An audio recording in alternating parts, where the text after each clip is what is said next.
Hi guys, and welcome to this week's video, something very different. This is all about unseen images of mine, images that I've captured from April of this year when we started to come out of lockdown right up until 2 weeks ago. Images that ordinarily would never have seen the light of day. Images, hopefully, that you'll gain something from viewing. Let me explain. I haven't put a video out in 2 weeks, and it's probably the longest time that I haven't put a video out since I've had this YouTube channel. And the only reason for that is because as we're coming out of lockdown, life for me as a photographer is getting back to normal. I'm very busy in the studio. Weddings, I'm catching up with weddings. I think I've done 5 weddings in the past 2 weeks. I've been super busy. Don't forget, when I shoot weddings, I then have to spend another day post-processing all those images, and I'm still something like 4 or 5 weddings behind. So I am incredibly busy. But the last thing I want to do is to let my YouTube channel suffer. So I thought, what about if I created a video this week of images I've already captured, images I've captured either from one-to-ones or from workshops or from personal projects or from just me going out and about with my camera on my days off, because believe it or not, that's what I do.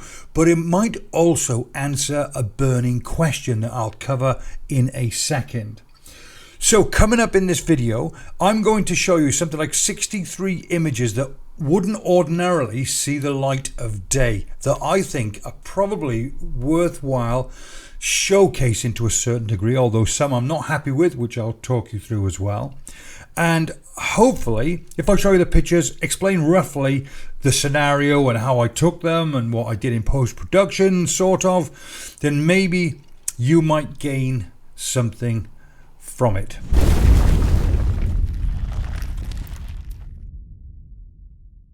Before we jump into bridge and before I show you the pictures, let me just cover this burning question. And I've got to be very sensitive how I say this, because people will take what I'm about to say the wrong way. I guarantee it. And I really don't want that to be the case. But look, let me explain. I'm going to show you a whole heap of pictures, like I said earlier, 63 pictures.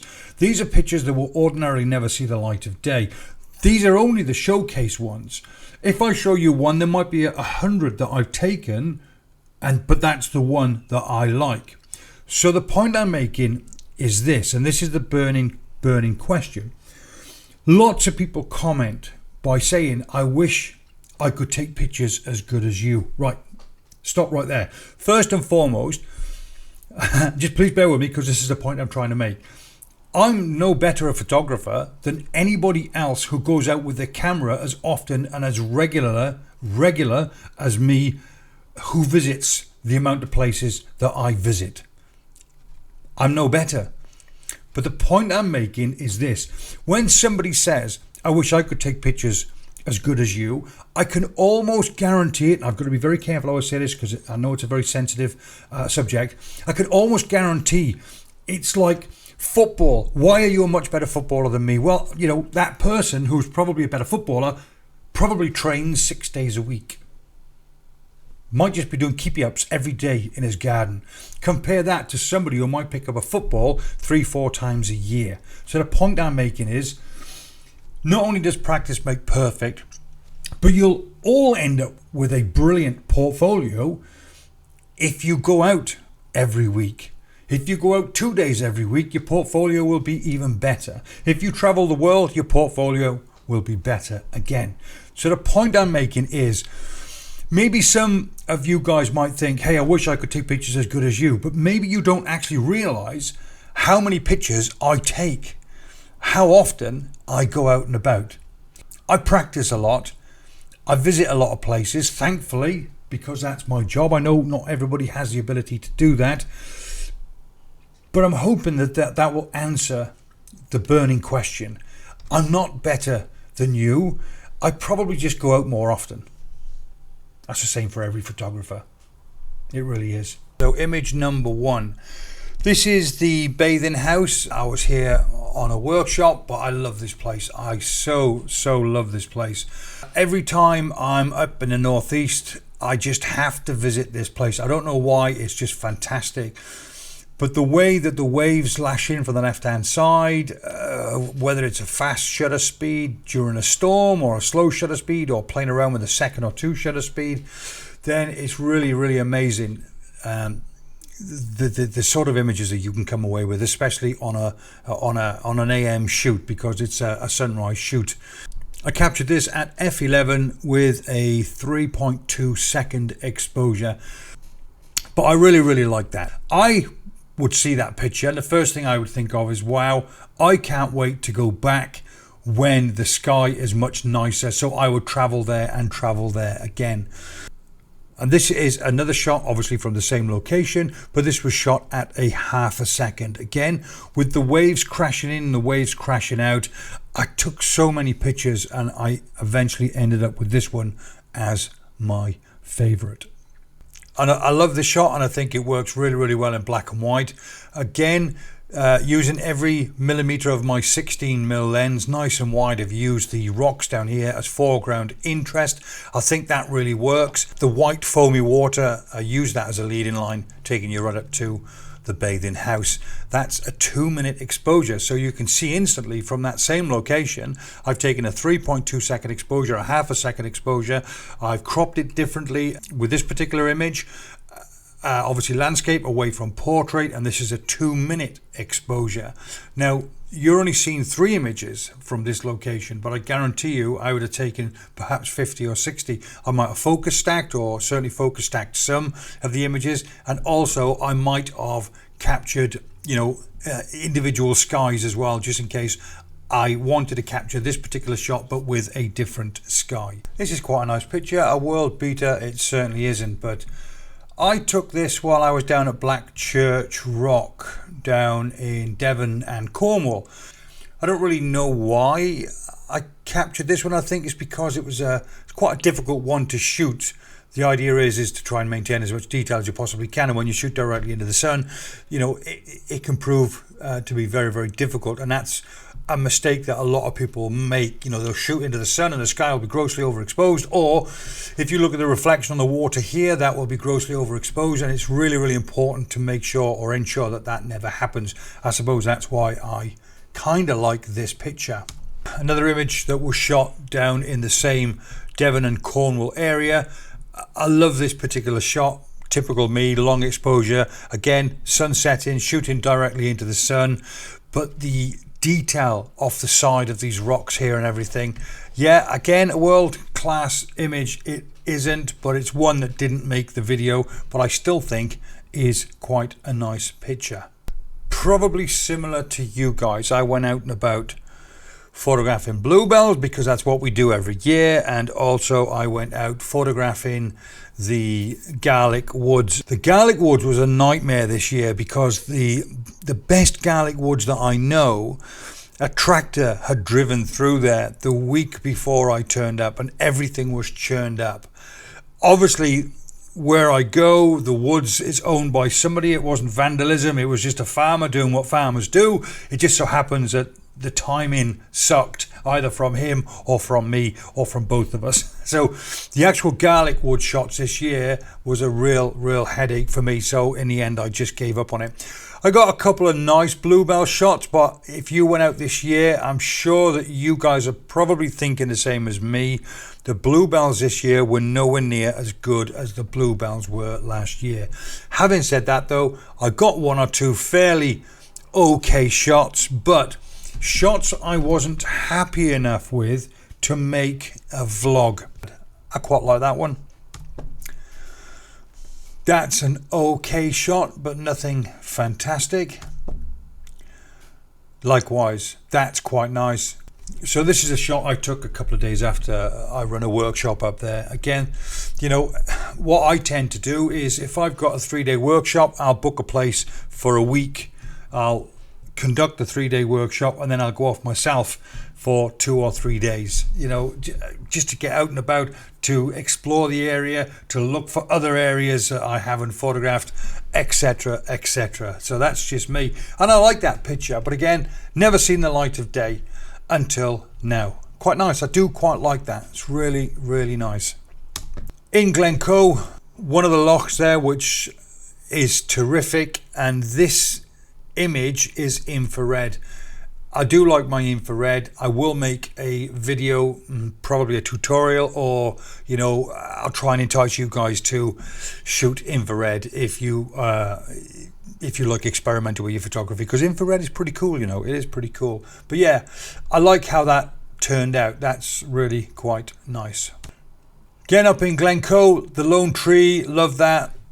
I think the reason why I like this picture so much is because really, really lucky, as in the day was so still that this was a 2-minute exposure, but the tree didn't move. If you look at the tree here, the day was so still, the tree didn't move, but the sky and obviously the water did, and I quite like that. It's quite nice. I guarantee you, if you're heading towards Glencoe, you will drive past this rock. It's just not many people will drive back to photograph it, or photograph it on their way home or on their way back down south. But I do like it. It's quite nice. I remember taking 2 pictures here. I took one with a long exposure and one with a normal exposure. I thought the sky was quite nice. I wanted to give myself options, as I normally do. So that's a normal image with a normal shutter speed, capturing everything in its beauty. And of course the same again, pretty much, but this time with a very long shutter speed, just to blur that sky. So a few shots from Glencoe. Again, I visit Glencoe probably 3, maybe 4 times a year. I love Glencoe. It's got to be one of my favorite places to photograph. I guarantee if you've been here before, the chances are you've been here and it might just be a small trickle of water.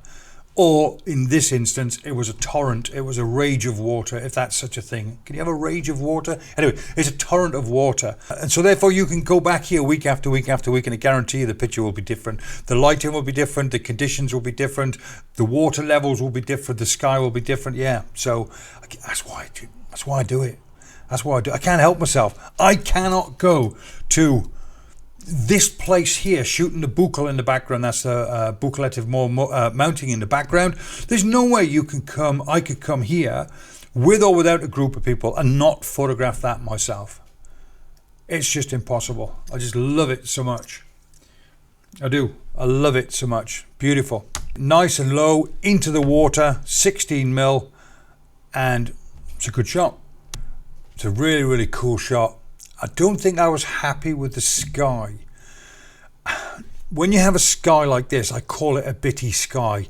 If I had more time at a location like this, then the way I would have counteracted that bitty sky is I would have taken out my 15-stop filter and shot this at something like an 8-minute exposure, because the sky wasn't moving very much.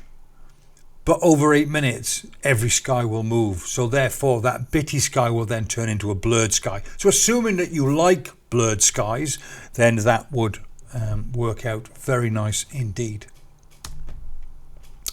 Yeah, again, this is just me working this particular area, shooting different locations or shooting different backgrounds, different angles, etc. Again, really is quite nice.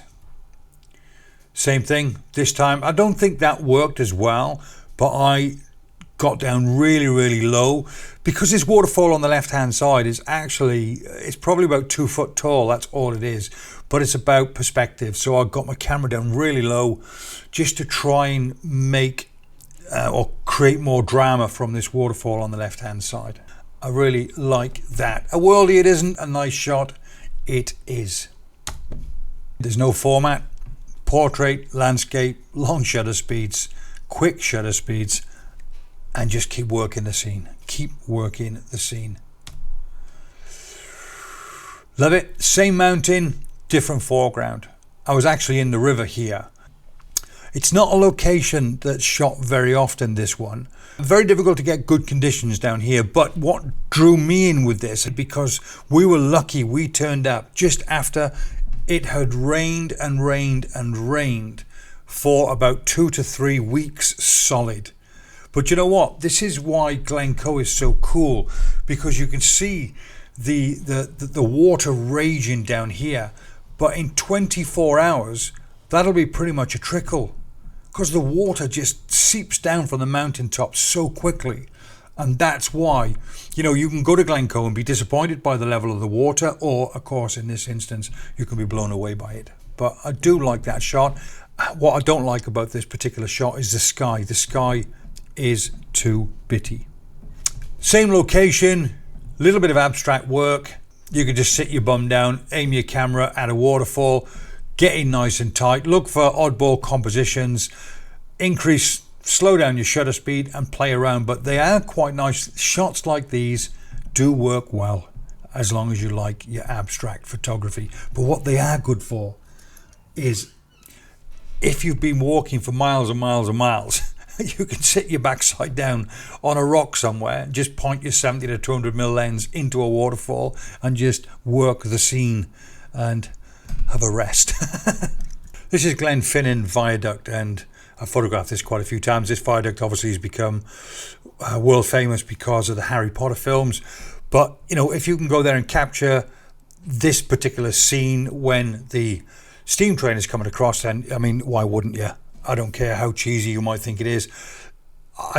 When I'm in that area, I'm always there. I love it. I think it's fantastic. And I'll capture the same picture time and time again. I'll try and, make a few variations on it. As I stand higher, I stand lower, I stand more to the left. And of course, every time you go there, the sky and the weather conditions are completely different, including the wind. Because, when you come to a place like this, if the wind is blowing quite strong, then the steam, I think it's steam or smoke coming from the train engine itself, won't look anywhere near as good as it does here. It might actually be blowing really low from left to right, covering all the carriages. I've got loads of photographs of that as well. In this image, the lighting, the conditions and everything in this loch was fantastic. A bit of driftwood, why wouldn't you? Make sure the driftwood is right in your image in terms of composition. So in other words, the driftwood is perfect here on the right hand side, bottom right hand side, and of course it draws the viewer's eye in. Lovely little snaky S-bend pointing to the top left hand side where the background is, and that's terrific. I really like that picture. It's really, really nice. Really nice. I didn't vlog it, so it's a picture that ordinarily would never have seen the light of day. Same location, just a different foreground. Back down to Glencoe. The lighting conditions wasn't very favourable. It was really quite flat. But, you can't come to a location like this and not capture it when the water is as flat as this. Yes, it's a 2-minute exposure, but that water being as flat and as reflective as it is just really makes this picture. It's quite nice. I've got this picture, I've captured it so many times. It's one of my secret locations. I love it. But I have captured it in much better conditions than this.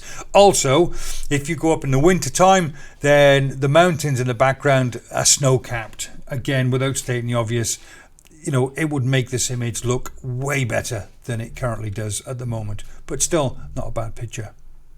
This is a bit interesting. I photographed the Angel of the North on the way back down from Scotland. I just pulled over, got my camera out, took a couple of snaps, back in the car, came home. But I'm not going to say too much about this picture, because this particular picture here, will feature in my video that I'm going to record in 2 weeks' time. I'm doing a special and I'm recording it in 2 weeks' time with another YouTube vlogger that I'm very excited about. And I'll talk more about this particular picture then. Really nice, common location in the northeast, back down on the northeast, another workshop, another few days off, me wandering around with my camera, grabbing picture after picture after picture, and again, without stating the obvious, it just works. Nice rock pool, nice S-bend, bottom left-hand side, we've got the castle, top right-hand side, Flamborough Castle, gorgeous, gorgeous, gorgeous castle. and that balances and looks really well. If I was to showcase this image on one of my vlogs, then I would have removed all the people from here, for instance, but I didn't want to waste time for an image that I wasn't really going to use on a vlog. Same as all this up here. Now it's a low res image, but if I zoom in here, you can see I would have taken time out to remove whatever that was there, because that's a little distracting. And you can see all the people moving there now. I would have got in and I would have removed all of those people. But yeah, quite a nice shot. Same area, another theme on it, just like I did with the waterfall shot that I showed you a few minutes ago in Glencoe.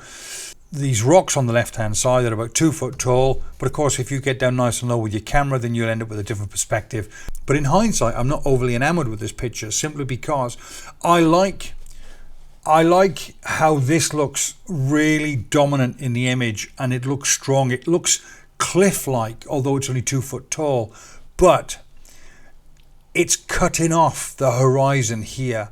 So I feel like I should have either got down lower again or move myself more to the right, because what's distracting is this area here. There isn't an obvious gap. If I go back to this image here, you can see we've got a gap between foreground and the background. But in this particular instance, as much as I really like this wall, like I say, it looks cliff-like on the left hand side. I mean, you'd never believe that was only 2 foot tall, but it doesn't work here for me, unfortunately. Next image. Right. Now,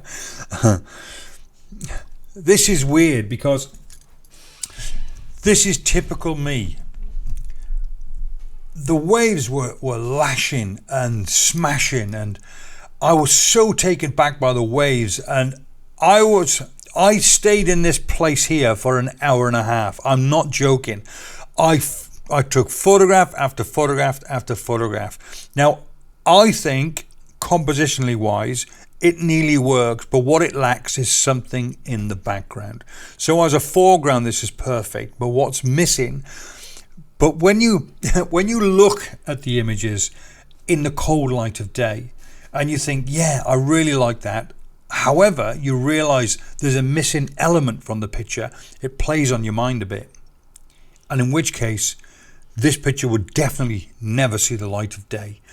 But in this particular area, capturing fast shutter speeds when the waves are smashing against the rocks, and then extremely long shutter speeds to turn the sea into an ice skating rink. Lots of different shutter speeds in between. And in this particular instance, that was 1/6 of a second. I just love the way capturing the waves as it's receding, as it's going back out, is terrific, because you end up with these streaks. I know it's a common thing to do, but of course that's why we do it. It looks fantastic. At 1/6 of a second, you've got a little bit of movement on one of the waves that's about to crash. It's just interesting. Again, in the same location, aiming straight out to sea.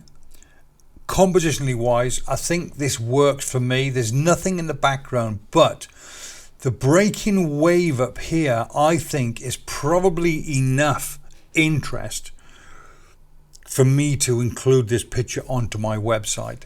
Really love this image. Now this definitely works for me compositionally wise. You've got foreground interest, bottom right hand side, and you've got the unusually the background is on the same side as the foreground, but it finishes on the top left. I'm happy with that, and that works well for me. Can't begin to explain how many different shots I took and how long I was at this one location. I'm still in the northeast, out and about with my camera. Sunset, you know, when you say sunset, this was probably taken about 9:30, 9:45 at night. Isolating something in the foreground, which is this rock and the waves crashing around it. I closed my aperture right up. I think I must have been around about f22 there. I was f22. Now, I just want to have a slight whinge here, because I see so much regurgitated nonsense on YouTube, information given out by so-called experts, and this is one of those instances. How many times have I heard people telling you as a photographer you should never close your aperture up? all the way. In this instance, my lens will close all the way up in terms of the aperture up to f22, and I've decided to utilize that f22 to my advantage. And so it really frustrates me when I hear so-called experts giving advice out by saying this is what you should do, this is what you should never do. Now, when you close your aperture up, as long as you're mindful that, okay, depending on the quality of your image, but the images in the corners won't be as sharp as the image in the center of the frame. As long as you're mindful of that, then there's no reason why you can't close your aperture up, because your aperture, when you close it up, is good for reducing light without stating the obvious falling onto your sensor. So it's excellent in instances like this when you want to try and extend that shutter speed as much as you can. But also there's such a great advantage in terms of if you want to create a natural starburst, as I've done here, then you can only do that by closing your aperture all the way up. Now, when I close my aperture up to reduce the light falling onto the sensor, more often than not, it's because I need to reduce the light.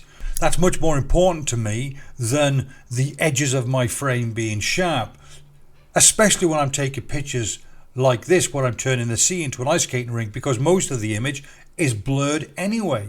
But the advantages of closing your aperture sometimes can really outweigh the disadvantages of closing your aperture. I mean, the starburst here on this sun, I think makes this image. If you're an architectural photographer and you like photographing in blue hour and so on and so forth, then you can make your images pop and make them nicer by closing your aperture up when you're shooting street lights and building lights, because if you have a bright light source, the chances are then they might offer you a starburst as well. And having starbursts in your images can really, add spice up your images.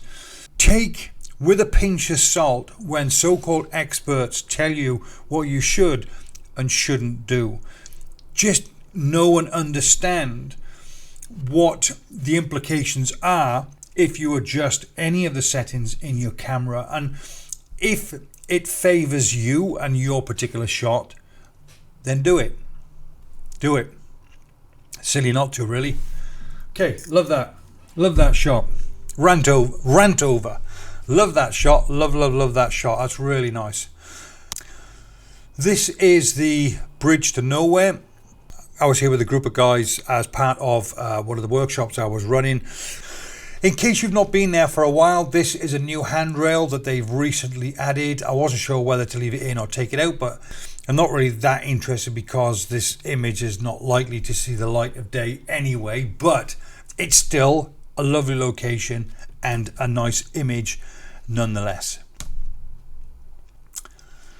This is a fantastic location that I discovered. It's up on the northeast coast, dipping my toe into Scotland, up by St. Abbs. I love this little fishing village that's up there. It's fantastic. Now, I was there with the wife going for a walk, but of course I'm there with my camera, as I always am. And I just loved this image. And the first thing I thought was, well, while I'm here, let's have a walk around, see what compositions I can find. Because really, it's an AM shot. It's a shot that you need to grab at sunrise, and preferably, I'm thinking, when the tide is in or certainly coming in. But having said that, I captured this shot and I think it works really well. You've got the green mossy foreground complemented with the green grassy background and those two gorgeous fishing houses or whatever they are in the background. And I think this on another time of day when the tide is coming in would be an absolute belter of an image. I really do. I don't think that's particularly bad as it is. I've visited this location quite a few times. I love it. Because I've been there a few times, I decided to do something a little bit different. So what we've got here is a tower with a cross on it, and I wanted to extend the shutter speed. This is a 4-minute exposure, and just create that fine art minimalistic style image. So therefore there's nothing else in this image except the cross, and the cross has been placed rather carefully in the center of the frame on the top third. These tones are not something I've added. The coloration coming all the way through the frame here is as shot. It was such a lovely day. A calm day, actually. Yep, same picture, this time with my 400mm lens, zoomed all the way in as tight as I can, but this time, instead of it being on the top third, I've now placed the cross zoomed in a bit more on the bottom third, edited in my normal fine art style. Yeah, right next door to where that cross was, this is Bass Rock. Again, nothing too complicated. 400mm zoomed all the way in, because believe it or not, that rock is quite a distance out into the sea, and with a long exposure, I've just ended up with that shot. I photographed it before, but there's no way I can go there and not photograph it again. I love that. It's a nice shot. Venturing down into Wales. This was my lighthouse day, so this is shot first thing in the morning. I really like that. Believe it or not, these birds here, I've not added these birds in. This is a 2-minute exposure, and those birds were just perched there and they hardly moved for 2 minutes. And I just thought, oh well, rather than take them out, let's leave them in. I love this shot because it's a really minimalistic feel. I've removed quite a lot of debris, quite a lot of the mess. I've I've blended the horizon like I do with my fine art style images, and I just like that minimalistic feel. Foreground interest, background interest, and the light in there is delicious. I like that. That's really nice. But again, this picture will never see the light of day because I wasn't there creating a vlog. Same scenario, really nice. The path leads out. I guarantee if you've been there, you've probably taken the same picture, but I really love the S-bend here, especially because this part of the foreground interest was just a little bit above the water, so therefore adding some detail, and you could just see that snaking path heading out towards that lighthouse. Really nice minimalistic feel. Llanthwin Island, I've been here so many times. Every time you come here, it's good practice to work the scene and try and find a different composition, and I think I've got one here. Couple of things I didn't like. Obviously what you can't see is where I'm stood. I'm stood on a whole bunch of rocks and I couldn't really move right or left. One part of this image that really bugs me is that the foreground interest here is on the same side as the background interest, and I find that a little bit off-putting. But having said that, the foreground interest is so strong on the bottom right hand side that I left it in because I think it probably is enough to make that image work. I really like that. I was there for so long. These little waves were lapping up here and splashing and playing around with different shutter speeds, different angle. The reason why photographers don't shoot from this angle, you probably won't know it if I didn't point it out, but the front of the lighthouse is to the right hand side, so all the windows are to the right hand side. So therefore it doesn't look as good from this side. But if I didn't mention it, and if you've never been here before, you would be none the wiser. I left that one solitary person in to give this image scale, but it was packed full of people, and I removed everybody else from the image and I cleaned the image up. But love that minimalistic feel. Love it. Really love this image. I would say this is probably one of my nicest images from this location. Similar location, but just I opted for that rock in the foreground. I waited for ages for the tide to come in, so it was washing around this rock because I thought that would add a bit more interest than just a rock on the beach. This is South Stacks. Been here so many times, but I just thought I'd share this particular image with you, and the reason being is because this is made up of quite a few images. I took this first image utilizing a fast shutter speed and focusing really close to these flowers here. I opted for a faster shutter speed because the wind was blowing quite a bit, and I obviously wanted to freeze these flowers the best I could. So I focused around about here. I then took another image, focused around about here, again with the same fast shutter speed. And then I focused on Infinity, the lighthouse down here, but this time I kept the exposure the same in terms of the lighting, but I then dropped my 10-stop filter on the front of my lens to extend my shutter speed so that it would turn the sea into an ice skating rink.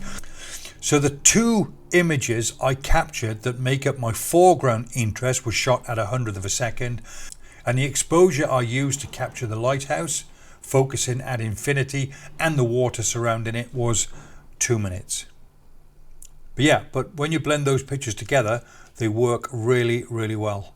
This is just a solitary image utilizing, again, it's a commonly taken picture at South Stacks if you're prepared and you're happy or stupid or both to jump over the wall and go closer to the edge. If you do go over the wall and you do find yourself closer to the edge, then you'll find that you'll capture more of the zigzag path that we use as foreground interest. And I love this shot. I've been here so many times, but you can't go there and not take pictures, even if they're pictures you've taken before. Similar scenario, but this time I've moved a lot closer to the lighthouse and a lot closer to the zigzag path. This is probably more akin to the picture that most people will capture. I mean, why wouldn't you? I mean, this path is just fantastic. And it just follows all the way down until eventually you come across that bridge there and venture out onto the island itself. I mean, it's just delightful.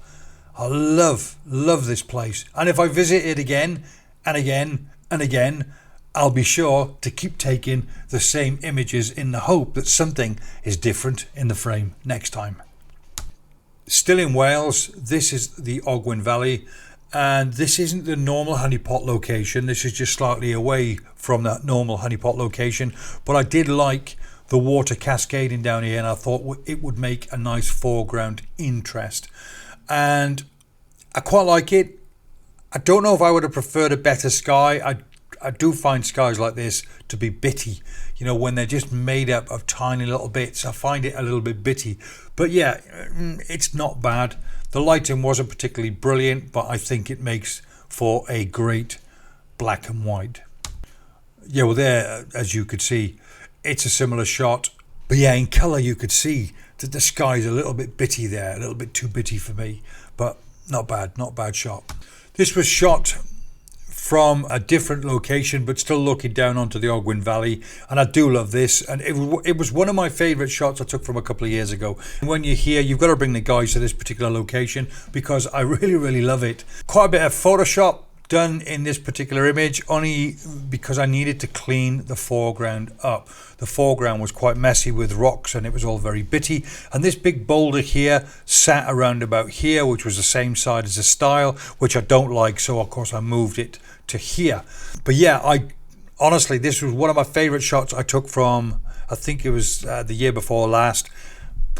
But the lighting's different in this particular shot, the sky's nicer, and I just think this is probably my favorite shot from this area. I love it. The same area, it's famous for these, I think they're wild ponies. Maybe you guys that live in Wales or live in this area or frequent it more than me might want to tell me otherwise, but I'm led to believe that these are wild ponies. Say wild ponies because they live wild on the mountains. They're probably owned by somebody, but these are wild ponies that if you're lucky enough when you're down and around about this area that you can see. And I do love, there with my 400mm lens lying down on the floor, zoomed all the way in, pin sharp on the eye. Look at that. What a beast. I'm not a horsey person, but what a beast of an animal. Fantastic. This is Quarry. I had a fantastic day at Quarry, although it never stopped bloody raining. I managed to capture this lone tree looking down onto the castle in the distance. That castle is a long way off, and that misty ethereal feel is exactly how my camera captured it. That is what that background actually looked like. Because of the rain and the mist and the atmosphere and the air was really panned, it really complemented this tree, and it helped to make this tree stand out. So I really did like that. I removed the wall from here, and also this castle here was over here. So in post-production, to get better balance, I couldn't move myself. When I was taking the picture, I thought, right, there's no way I could live with that castle being sat just behind that tree, and I couldn't move to separate them both. So that's something that I did in post-production. I moved that castle from here over to here. This is a 9-shot panoramic sweep. I do love it because this is a ropey old path. Believe it or not, that's a drop down to your death. You're not surviving that. Or you're certainly going to have a bad day if you fall down there. That is really, really a long, long way down. So when you're stood here, it's a little bit precarious to say the least. But that 9-shot panoramic sweep from the left all the way to the right really conjures up what Norwich Quarry is all about. If you've never been there before, this is Norwich Quarry at its finest. You almost want it to be in black and white. You almost see in black and white when you're there. Every time I've been there, it's always grungy and overcast, and you know, it really got much worse than this as the day progressed as well. So I think this is pretty much my one and only half decent shot from the day. But yeah, what's not to like about Norwich Quarry? Love it. So in hindsight, looking back at these images, I'm trying to decide what my favorite image is, and I've whittled it down to 3. I can't figure out what my favorite image of this session is, but I really am drawn to this image at Penmon Lighthouse. And the reason why I'm drawn to this image at Penmon Lighthouse is because it's such a commonly shot area. And it just goes to show that, you know, you can capture something very different from an area that's frequented by thousands and thousands of photographers every year. Yes, I've worked quite hard in post-production. Well, when I say I've worked quite hard in post-production, I spent no more than 10 minutes post-processing this image. And I haven't spent much longer than that. As you can see, it's still a little bit dirty. But it just goes to show what's possible from revisiting areas that you've been to before, or visiting areas that are very common with landscape photographers. But I do like that minimalistic feel. I do like that. So that is definitely one of my favorites. This one is pretty close and might well be my overall favorite images. Again, Glenfinnan Lighthouse, I love it. It's a really basic shot. All the elements seem to be right with this particular image. And the last one is this one. And the reason why I like this one so much is because this just literally was the wife and I returning back from a trip up north, and we decided, hey, you know, let's stop, let's photograph the Angel of the North, and I'll do something with it in terms of post-production. And yeah, that's what I've ended up with. And I swear there's been no more than 5 minutes on this image in terms of post-production, so I haven't done a lot to it. But clearly, I've done some bits to it. But I will talk about this image in a video that I'm due to create a week on Friday in 2 weeks' time. It's going to be a special that I'm going to make with another YouTube vlogger. But that's it. So hopefully you guys have gained something from this video. I can't imagine the viewer count being very high on it, but then again, I don't care. It's my YouTube channel and I want to put the content out onto my YouTube channel that I want to put out. But if you guys want to see videos like this again in the future, then please do let me know down below in the comments. And if you have a favorite, let me know that as well. And I promise I'll get back to uploading my normal YouTube videos next week. But thanks for sticking this video out this far. If you are here right now, then you're here for all the right reasons as far as I'm concerned. So thank you very much indeed. Back to normal next week, I promise you that. Cheers, guys.